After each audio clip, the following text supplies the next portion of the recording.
Nanawagan po si Willie Nepomuceno sa mga may nalalaman sa pagkakabaril sa kanyang apo na lumatad na at magkipagtulungan sa investigasyon. Apila rin ng sikat na komedyante at impersonator kay Pangulong Noynoy Aquino tutukan ng peace and order sa bansa. Balita natin ni Emil Sumangil.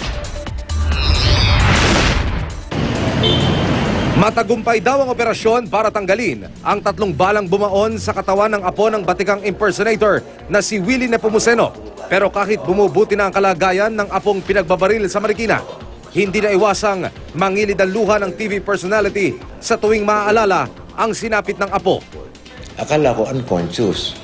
Tapos sumilip uli ako pag ganun, dumilat. O, wala na akong choice, pumasok na ako. Palapit pa lang ako. Una sinabi niya, I love you, Lolo. Eh, paano naman di malalaglag ang dibdib ko nun, no? Isa sa mga suspect ang hawak na ngayon ng Marikina Police.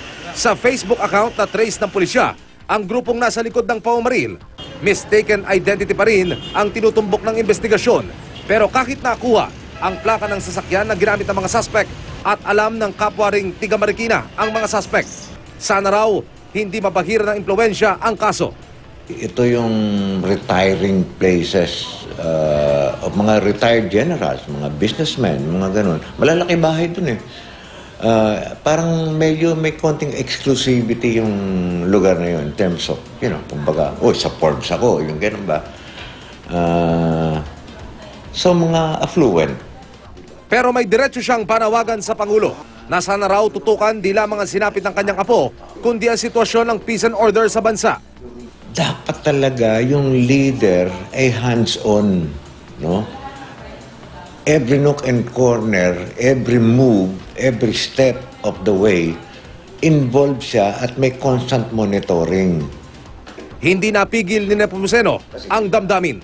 What kind of system do we have? Even halimbawa in government hospital, pathetic, walang gamit, walang gamot. Same thing with the police. Hot pursuit. Paano mag-hot pursuit? Walang panggasolina. Itinanggi naman ng Marikina Police na walang gasolina ang kanilang sasakyan.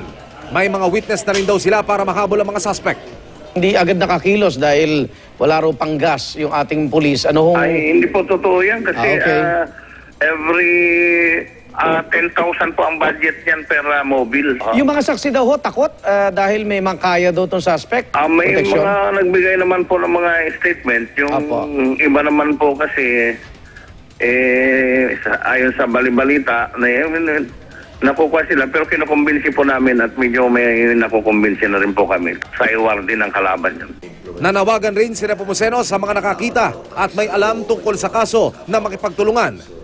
Batid rin naman daw niyang hindi ganoon kasimple ang kanyang hiling, kaya para daw mapagaan ang damdamin ng gustong tumulong.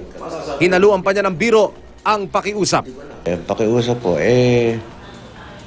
maski ako na bumili nung karaoke, pakakantahin na lang kita ng My Way ng buong araw.